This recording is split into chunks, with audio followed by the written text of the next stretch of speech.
VOA news minute کے ساتھ میں ہوں محمد عادل۔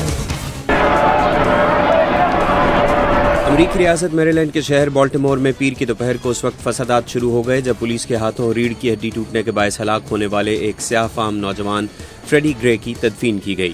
پولیس کے مطابق 12 اپریل کو گرے پولیس کے سامنے آ کر بھاگنے پر گرفتار کیا گیا۔ اسے ہتھ کڑی لگائی گئی اور بغیر سیٹ بیلٹ کے گاڑی میں ڈال دیا گیا۔